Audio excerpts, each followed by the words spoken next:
Salam hər kəsə. Deməli, informatika üzrə fənn olimpiadasına hazırlaşan şagirdlər üçün video dərslər çəkməyə qərar vermişik. Bu dərslər olimpiada tipli məsələlərin izahlarından ibarət olacaq. Bir çox saytlar var ki, siz həmin saytlarda olimpiada tipli məsələlər həll edərək öz alqoritmik biliklərinizi artıra bilərsiniz. Bunlardan biri Codeign'dir, hansı ki, mən dərs vaxtı bu saytdan istifadə edəcəm. Bu saytdan istifadə etməkdə əsas məqsəd bundan ibarətdir ki, əvvəlki illərdə Respublika fənn olimpiadalarının mərhələlərində, yəni rayon turunda, yarımfinalda və finalda düşən məsələlər bu saytda mövcuddur və təbii ki, olimpiadaya bu məsələlər üzərindən hazırlaşmaq daha effektiv olar. Bundan əlavə olaraq saytda fərqli çətinlikdə olan məsələlər var ki, həm olimpiadaya yeni başlayanlar, həm müəyyən alqoritmik bilikləri olan şagirdlər üçün faydalı olacağını düşünürəm. Bu dərs biz saytdakı fərqli mövzuya aid olan bir neçə məsələnin izahına baxacağıq. Başlanğıcı olan məsələlərin əksəriyyəti sadə və eyni tipli olduğuna görə onların içərisindən çalışacağım elə sualları seçək ki, həmin sualların aid olduğu mövzuya aid, belə deyək, bütün imkanları tətbiq edə bilək. Amma yerdə qalan sualları əgər hazırlaşmağa yeni başlayırsınızsa, ev tapşırığı kimi götürüb həll eləməyiniz daha yaxşı olar. Əvvəlcə başlayacağıq 58-ci taksi məsələsindən. Mən hər məsələdən əvvəl şərti ümumi şəkildə izah edəcəm, amma siz həmin vaxt videonu dayandırıb şərti daha diqqətlə oxuyun. Deməli, məsələnin şərtində deyir ki, 3 marşrut taksisi var, elə avtobus kimi nəzərdə tuta bilərik və hər avtobusda müəyyən qədər sərnişin var. Məsələn, bizdən istədiyi odur ki, müəyyən sərnişinlərin yerlərini dəyişərək elə eləməliyik ki, hər avtobusda bərabər sayda sərnişin olsun. Bunu elə hallar ola bilər ki, eləyə bilməyək. Həmin hallarda şərtdə dediyi kimi impossible sözünü çap eləməliyik. Əvvəlcə nə edək? Mən qeyd edeyim ki, məsələlərin həllini C++ dilində yazacağam və sadə olsun deyə elə onlayn kompilyatordan istifadə edəcəm. Bizə giriş verilənlərində 3 natural ədəd verilir. Bu avtobuslarda dəyişiklik olmamışdan əvvəl ilkin haldakı sərnişinlərin sayıdır. Gəlin əvvəlcə həmin dəyişənləri yaradaq və bu dəyişənləri daxil edəndən sonra bizim birinci işimiz bu olmalıdır ki, müəyyənləşdirək ki, ümumiyyətcə işi görə bilərik, yoxsa yox. Bu iş deyəndə, yəni sərnişinləri avtobuslar arasında bərabər sayda bölə bilərik, yoxsa yox. Bunun üçün nə baş verməlidir? Sərnişinləri bərabər sayda 3 hissəyə bölmək üçün biz yoxlamalıyıq ki, ümumi say 3-ə bölünürmü, yoxsa yox. Əgər ümumi say 3-ə bölünmürsə, bu o deməkdir ki, məsələn, bizdən istədiyini eləyə bilməyəcəyik və ekrana impossible sözünü çıxartmalıyıq. Bunun üçün əvvəlcə bir ümumi sərnişinlərin cəmini saxlayan bir S dəyişəni yaradaq və S dəyişəninə mənimsədəcəyik sərnişinlərin sayının cəmlərini. Yəni A üstəgəl B üstəgəl C mənimsədəcəyik. Növbəti işimiz o olacaq ki, yoxlayacağıq. Əgər S dəyişəni 3-ə tam bölünürsə, daha doğrusu bölünmürsə, gəlin bu tərəfdən baxaq. Bu o deməkdir ki, biz sərnişinləri bərabər sayda bölə bilmərik. Həmin vaxt ekrana impossible sözünü çıxardaraq proqramı yekunlaşdıra bilərik.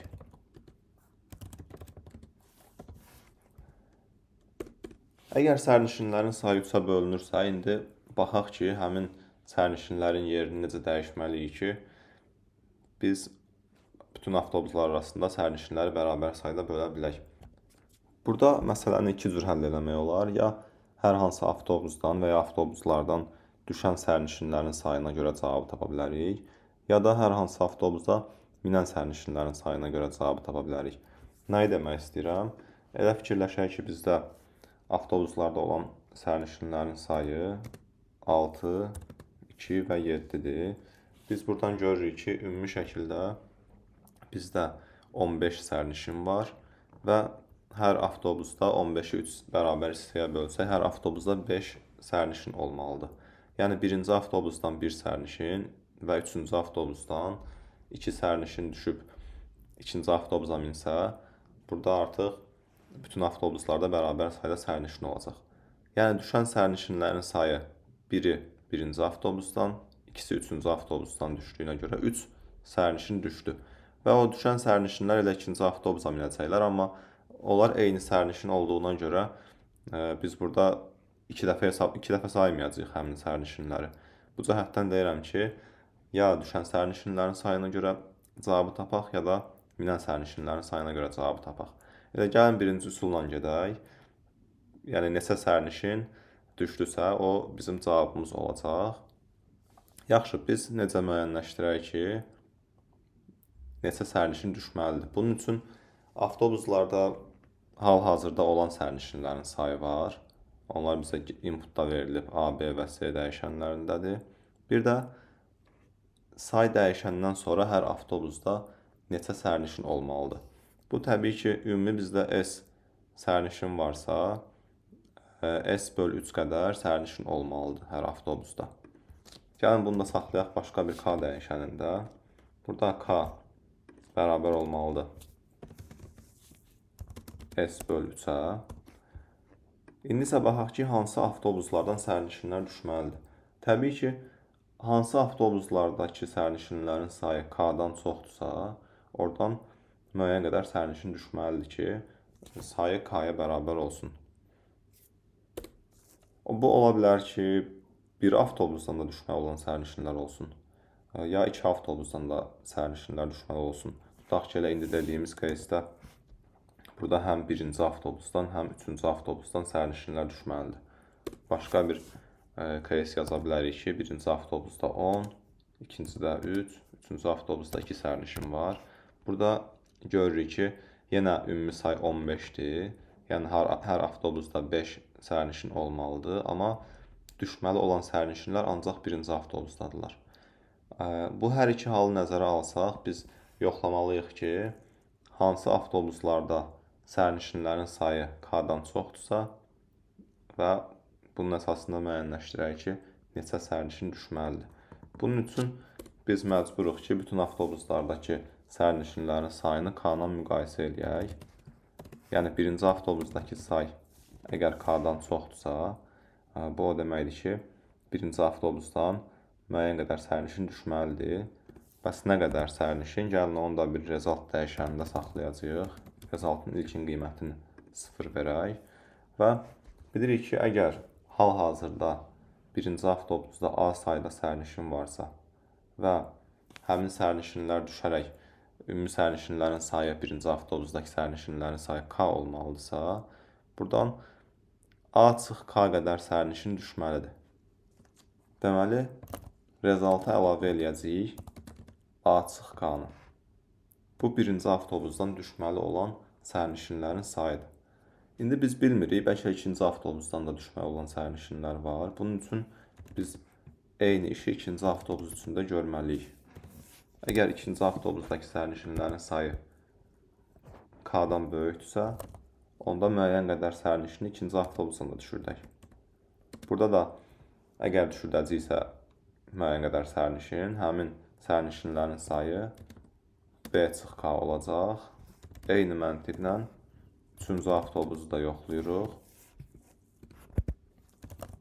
Və əgər bu avtobusdan da düşməli olan sərnişinlər varsa, cavaba həmin sayı əlavə edirik. Sonda result dəyişənində bizim cavabımız olacaq. Inputu yazaraq yoxlaya da bilərik. Əslində, məsələlərin əksəriyyətində inputlar verilir. İndi burada yoxdur. Özümüz bayaq yazdığımız inputlardan birini yoxlamaq üçün daxil edə bilərik. Tutaq ki, birinci avtobusda 6 sərnişin olsun, ikinci avtobusda 2 və üçüncü avtobusda 7. Biz buradan görürük ki, yerləri dəyişməli olan sərnişinlərin sayı 3-dür. Yəni birinci avtobusdan 1 sərnişin, üçüncü avtobusdan 2 sərnişin düşsə və ikinci avtobusa minsələr, onda bütün avtobuslarda bərabər sayda sərnişin olacaq. Növbəti baxacağımız məsələ palindrom ədəd məsələsidir. Bu məsələ ədədin rəqəmləri ilə işləmək üçündür və belə deyək, burada bir neçə bu tipdə olan məsələ var ki, ədədin rəqəmlərindən işləməyə aiddir. Amma fikirləşdim ki, bu elə bir sualdır ki, burada artıq tam şəkildə başa düşə bilərik ki, ədədin rəqəmləri necə işləmək olar. Ona görə bu məsələni seçmişəm. Məsələnin şərtində nə deyir? Bizə 4 rəqəmli ədəd verilir və həmin ədədin palindrom olub-olmadığını müəyyənləşdirmək lazımdır. Palindrom deyəndə onu nəzərdə tutur ki, ədədi normal şəkildə soldan sağa oxuyanda və sağdan sola da oxuyanda eyni bir ədəd alırıqsa, belə ədədlər palindrom ədəd sayılırlar. Misal üçün 2332. Bu ədəd həm soldan sağa, həm də sağdan sola eyni ədəd alınır, oxusaq. Məsələni necə həll eləmək olar? Əvvəlcə palindromluğunu müəyyənləşdirməmişdən əvvəl biz bu ədədi rəqəmlərinə ayırmalıyıq. Bizə bir n ədədi verilir. N girişdə verilən həmin 4 rəqəmli ədəddir. Biz elə fikirləşək ki, n rəqəmlərini ayırmışıq və n ABCD rəqəmlərindən ibarət olan 4 rəqəmli bir ədəddir. Bu yazılışı belə başa düşün ki, riyazi cəhətdən belə yazanda ABCD-nin üzərində bir xətt yazılırlar ki, bu o deməkdir ki, ABCD-nin hərəsi ədədin bir rəqəmini göstərir. Burada ABCD yazanda onu nəzərdə tutmuşam. Elə fikirləşək ki, bu 4 rəqəmli ədədi rəqəmlərini ayıra bilmişik. Onda bu ədədin palindrom olması üçün hansı şərt ödənməlidir? Biz görürük ki, təbii ki, birinci rəqəm axırıncı rəqəmə bərabər olsa və yəni AD-yə bərabər olsa və BC-yə bərabər olsa, onda deyə bilərik ki, bu ədəd palindromdur. Misal üçün, nümunə kimi belə bir ədəd yazaq. 4664. Burada görürük ki, biz istənilən palindrom bir ədədi yazsaq, orada birinci və axırıncı rəqəmlər bərabər olmalıdır. Bir də ortadakı iki rəqəmlər də bərabər olmalıdır. Əgər rəqəmin biri fərqli olsaydı, bu artıq palindrom olmayacaqdı. Ya da ortadakı rəqəmlərdən hər hansı biri fərqli olsaydı, yenə palindrom olmayacaqdı. Ona görə də bu şərt ödənməlidir ki, bizə verilən ədəd palindrom olsun. İndi birinci işimiz ədədi rəqəmlərini ayırmaqdır. Biz necə eləyək ki, bizə verilən n ədədin rəqəmlərini ayıraq və həmin rəqəmləri təbii ki, A, B, C və D dəyişənlərində saxlayacağıq.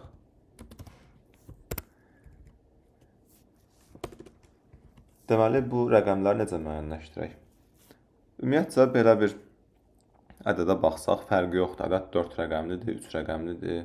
Rəqəmlərinin sayının heç bir əlaqəsi yoxdur. Misal üçün, bizə 548 ədədi verilib, 3 rəqəmli bir ədəd. Biz buradan 8-i necə tapa bilərik? Amma elə bir qayda ilə ki, bizə başqa bir ədəd verilsə, yenə də həmin ədədin axırıncı rəqəmini tapmış olaq, həmin dediyimiz düsturu tətbiq eləyərək. Biz istənilən ədədi ona böləndə alınan qalığa baxsaq, o qalıq elə ədədin axırıncı rəqəmi deməkdir. Yəni 548-i ona böləndə qalıq görürük ki, 8 eləyir. 8 də bu ədədin axırıncı rəqəmidir. 543 olsaydı, bu ədədi ona böləndə qalıq 3 eləyir. 3 də yenə bu ədədin axırıncı rəqəmidir. Ya da 540 yazsaq, görürük ki, 540 ədədi ona qalıqsız bölünür. Elə bu o deməkdir ki, qalıq ona böləndə qalıq 0 olur. 0 yenə də bu ədədin rəqəmi olur. Və burada fərqi yoxdur. Əgər ədədimiz 3 rəqəmli, 4 rəqəmli, 5 rəqəmli olsa, heç bir fərq yoxdur. Həmişə ona bölünmədən alınan qalıq bizə ədədin axırıncı rəqəmini verir. Axırıncı rəqəm D kimi nəzərə alsaq, əgər ədədimiz ABCD idisə, deməli, nə yaza bilərik buradan? Onda D bərabər olar verilən ədəd, yəni n mod 10. N mod 10-a bərabər olar. Elə girişdə 4 rəqəmli ədəd verilib deyə biz də gəlin 4 rəqəmli ədədlə işləyək. İndi biz müəyyənləşdirməliyik axırdan ikinci rəqəmi. Yəni deyək ki, S-ni müəyyənləşdirmək istəyirik. Burada axırıncı rəqəmi tapmaq məntiqini yaxşı başa düşmək lazımdır. Çünki digər rəqəmlərin hamısının tapılması elə axırıncı rəqəmi tapmaq məntiqindən asılıdır. Necə asılıdır? Biz tapmaq istəyirik bu 3 rəqəmini. 3 rəqəminə belə gəlin baxaq. 3 rəqəmi burada gördüyümüz hansı ədədin axırıncı rəqəmi olar? 5738-in axırdan ikinci rəqəmidir. Amma burada 8 olmasaydı, 573-ün elə axırıncı rəqəmi olardı.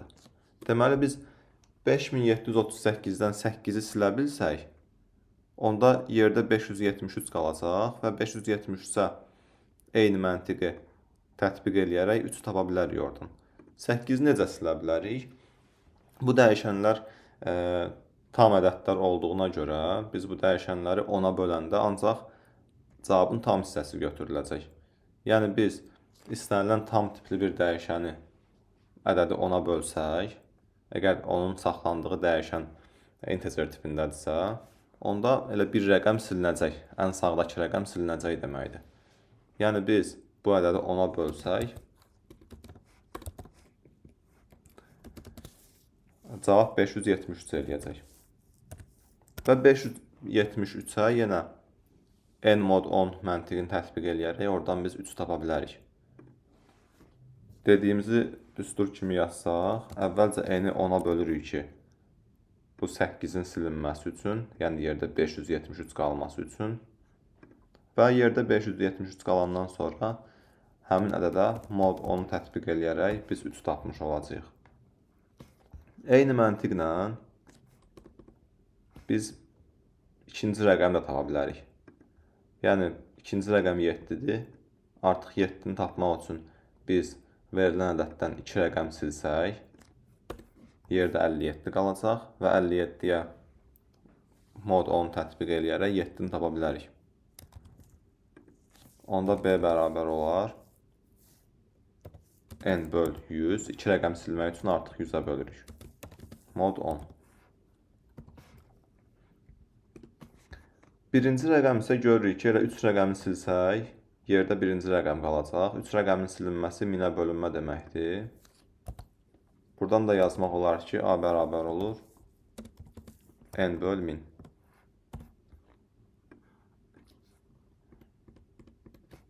Bu ədədin rəqəmlərinin ayrılmasıdır.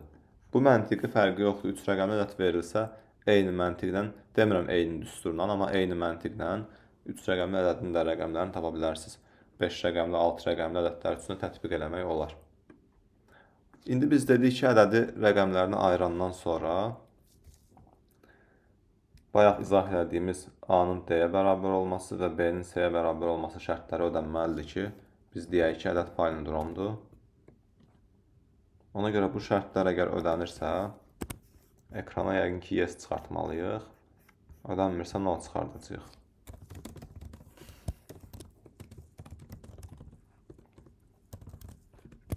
S çap eləyək no.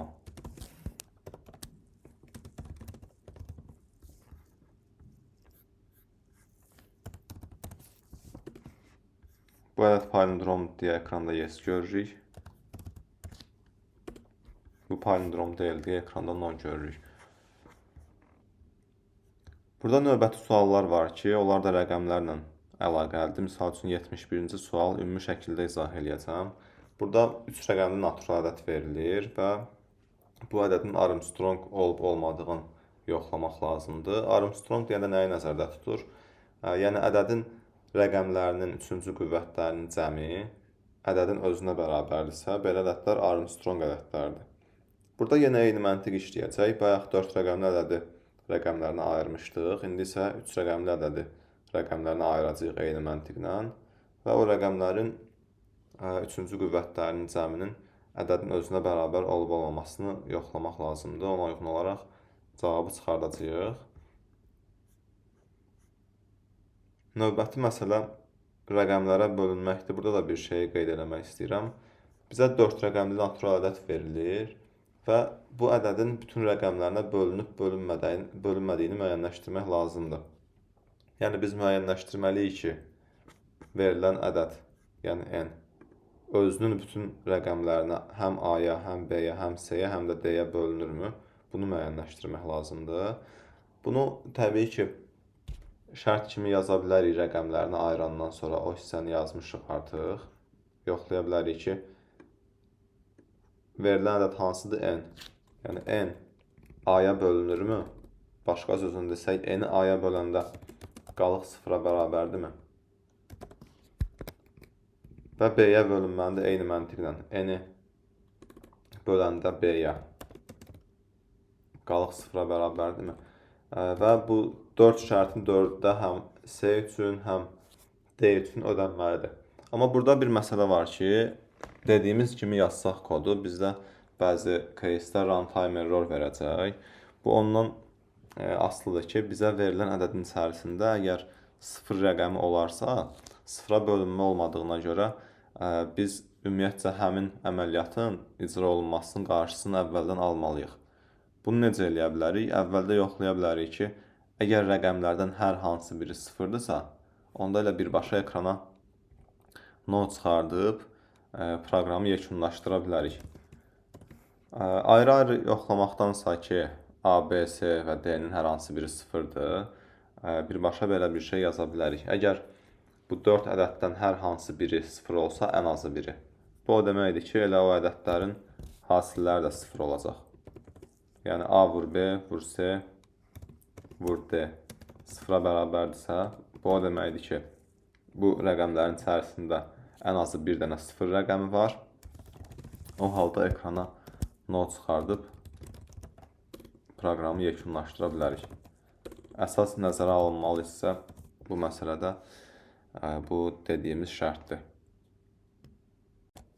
Növbəti baxacağımız deməli 83-cü sahə sualıdır. Bu sualda bizə deyir ki, n-in m-ə ölçülü düzbucaqlı bir sahə var və həmin sahəni bir tərəfinin ölçüsü k olan kvadrat şəkilli piltələrlə örtmək lazımdır.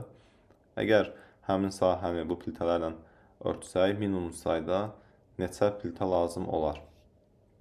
Bu sualı necə həll edəcəyik? Əvvəlcə şəkil kimi izah etməyə çalışacağım. Bizdə əgər düzbucaqlı şəklində bir sahə varsa və o sahənin ölçüləri bizə verilibsə, elə fikirləşək ki, həmin sahənin ölçüləri 4-ün 2-yədir.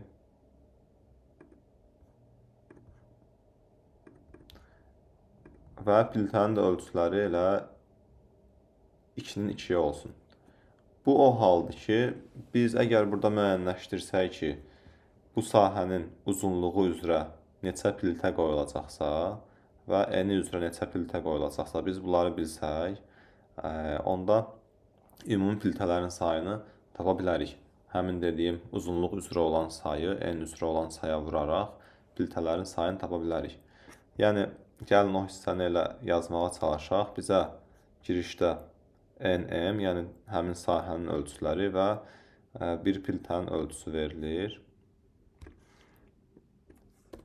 Bizdə 3 dəyişən olacaq. N, m və k dəyişəni.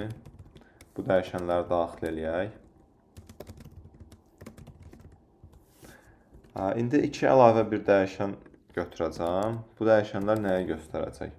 A dəyişəni həmin sahənin uzunluğu üzrə neçə piltə qoyulmasını müəyyənləşdirir. B isə həmin sahənin eni üzrə neçə piltənin qoyulacağını müəyyənləşdirir. Deməli, bu halda A vur B bizim ümumi piltələrin sayı olacaq. İndi burada hansı fərqli hallar var? Ola bilər ki, biz piltələri qoyanda onlar uzunluq üzrə elə tam yerləşsinlər. Yəni, bu çəkdiyim hal həmin hala aiddir. Yəni, burada biz elə uzunluq üzrə 2 piltə qoyacağıq və həmin piltələr sayı, daha doğrusu uzunluğu tam tutacaqlar və en üzrə də elə 1 piltə qoyacağıq. Ümumi piltələrin sayı olacaq 2. İndi ola bilərdi ki, burada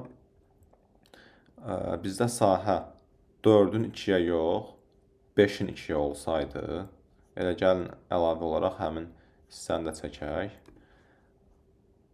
Uzunluq 5-in 2-yədir.